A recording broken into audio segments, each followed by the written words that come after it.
série ici là. Donc, comme à l'accoutumée, je peux démarrer par la première question. Le coach et le joueur avant de donner la parole au journaliste. N'oubliez pas de mettre votre téléphone sous silence et bien entendu de vous présenter avant de poser la question. Coach, bienvenue à vous, bienvenue aussi à la série. Merci. Coach, je vais faire très simple, hein. C'est simplement vous demander votre avis et vos impressions avant cette demi-finale face à l'équipe nationale du Maroc. Bonjour, merci.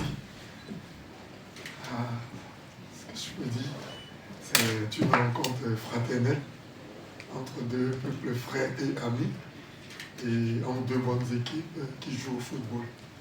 Voilà, et très organisées, très disciplinées. La série, un peu la même question, sauf que j'aimerais que tu t'attardes un peu sur l'état d'esprit du groupe, tes coéquipiers et toi avant cette demi-finale. L'état d'esprit du groupe n'a pas changé. Même l'état d'esprit depuis le début de la CAN, on reste focus sur le jeu qui était de se qualifier pour la Coupe du Monde. Super, donc on va démarrer ici. كوتش بونجور بونجور جوار سؤالي باللغه العربيه المنتخب الايفواري ماذا اعد للمنتخب الوطني المغربي خاصه انه سيكون مدعوما بالجماهير ويعني ويلعب في ميدانه كذلك المنتخب الايفواري تربطه علاقه كرويه خاصه كاس افريقيا الاخيره التي كانت بالكوت ديفوار كان المغرب من بين الأسباب التي جعلت المنتخب الإيفواري تعود فيه الروح للظفر باللقب. كيف يقيم هذه الدورة من الناحية التقنية وخاصة أنه دول فرنكوفونية مؤهلة إلى المربع الذهبي، ونفس السؤال الذي طرحته على المدربين السابقين، من ينتظر في المباراة النهائية؟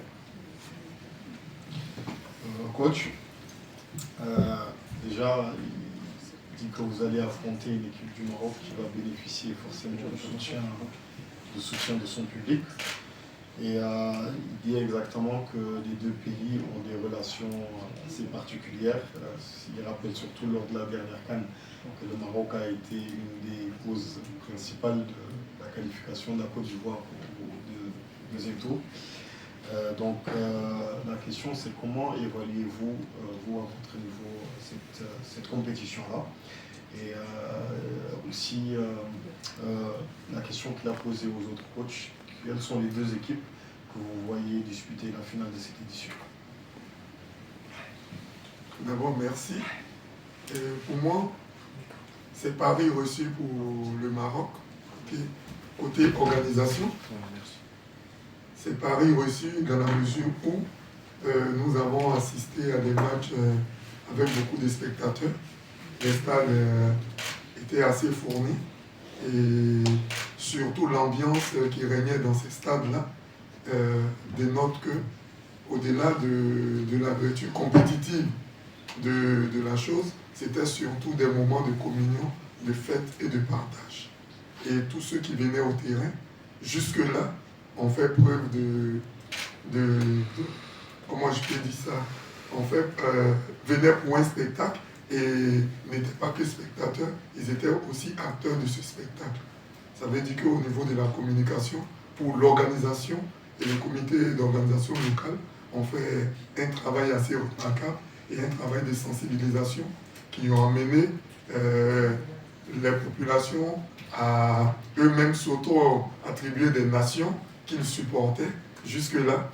Et pour sa seconde question, pour nous, malheureusement, on aurait bien aimé voir ces deux équipes, ces deux pays en finale, chose impossible. Moi, je parle de statistiques dans cette compétition depuis longtemps, donc du rendez-vous. Le Maroc, c'est l'une des meilleures attaques avec 11 buts inscrits, excepté le match face à la Zambie où le Maroc a pointé dans toutes les sorties de cette équipe-là, bien le pays hôte a réussi à marquer. Surtout que vous avez perdu en quart de finale votre patron de la défense, le jeune sociétaire de Mouna FC. Demain, face à cette armada marocaine-là, quelle stratégie allez-vous utiliser véritablement pour neutraliser, je dis, cette machine marocaine? défensivement bien entendu. Merci.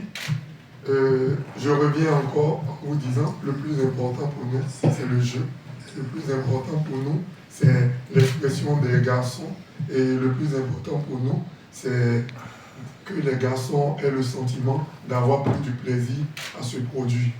Et pour cela, je reviens encore sur ce que j'ai dit. Ça rejoint une question qui a été déjà posée là. Nous n'avons pas prévu de stratégie express. Nous restons nous-mêmes, nous restons dans ce que nous savons faire, nous restons dans ce que nous devons faire. Et nous n'avons pas, comme on le dit, travaillé de façon spéciale ou de façon spécifique sur quoi que ce soit. C'est un groupe de 22 garçons que nous avons amené ici. Quand un n'est pas là, il est remplacé. Si vous vous souvenez, sur le long de la compétition, à part les 2 premières journées où nous avons présenté le même 11, sur les autres oppositions, nous avons changé généralement 2 ou 3 joueurs. Et même demain, ça sera pareil. Pour nous, il faut que nous équilibrons assez les temps de jeu. Il faut que chacun, en rentrant dans son club, ait appris quelque chose de cette compétition. Et c'est ça le plus important pour nous. Pour nous, ce n'est pas justement se cantonner sur le trophée ici, expressément, mais c'est surtout de préparer l'avenir et l'avenir du football ivoirien. Voir ces garçons dans 2 ans pouvoir remporter une CAN en U20. On aurait bien bossé ici et c'est l'objectif majeur pour nous. Autre question?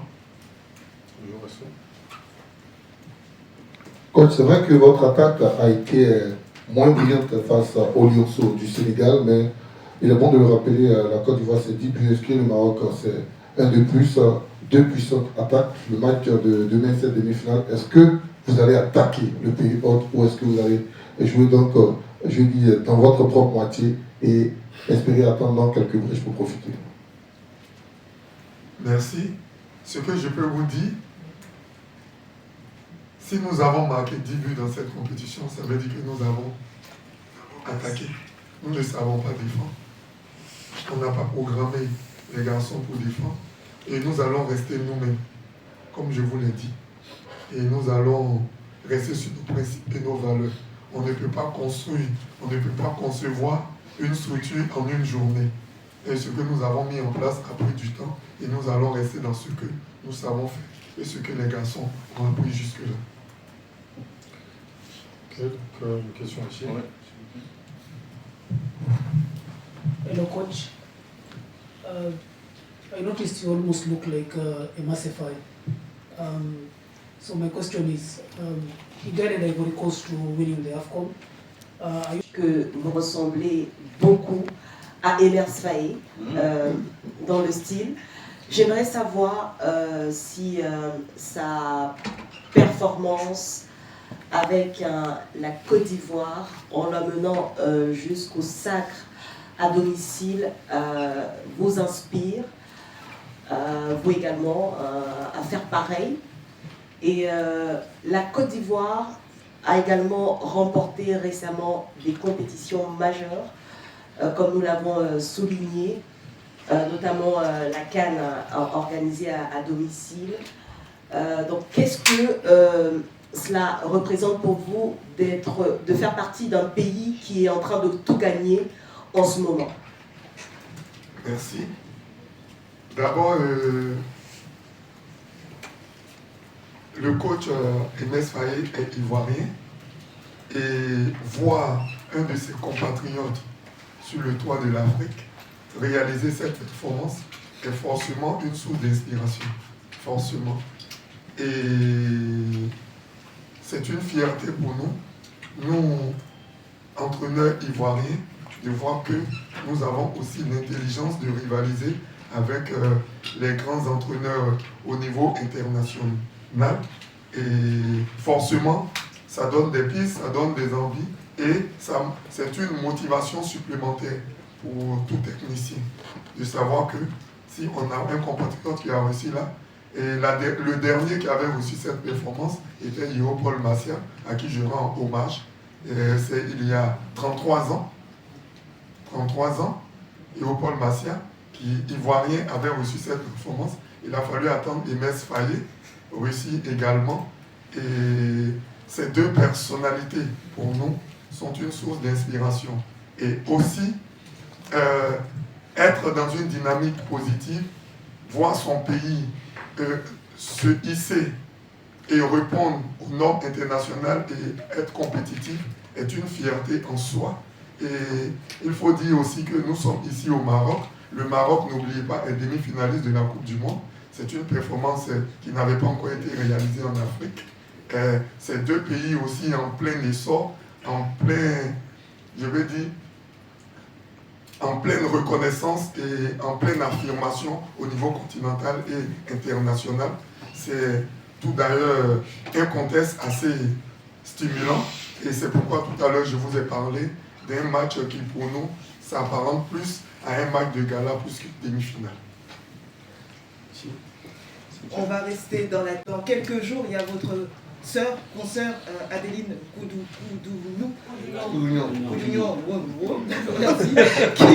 qui va aussi jouer le dernier match pour se qualifier pour la Coupe du Monde féminine U17. Avez-vous un message pour elle?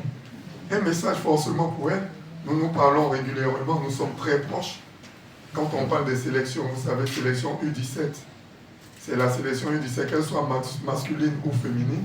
Aujourd'hui, la politique ivoirienne est de telle sorte que tous les sélectionneurs se retrouvent, sont ensemble, se côtoient, échangent. Et ce que je peux dire à Coup d'Union, et je lui ai déjà dit, mais publiquement, courage à elle, force à elle. Elle a tout notre soutien. Nous avons réussi ici dans le royaume chérifien. Et notre souhait, c'est qu'elle aussi, elle réussisse son pari, surtout que ça sera encore à l'extérieur pour le match retour qui va se jouer à Bamako. Et tout le mal que nous lui souhaitons, c'est ce que nous avons connu ici avec les mêmes émotions et la même détermination.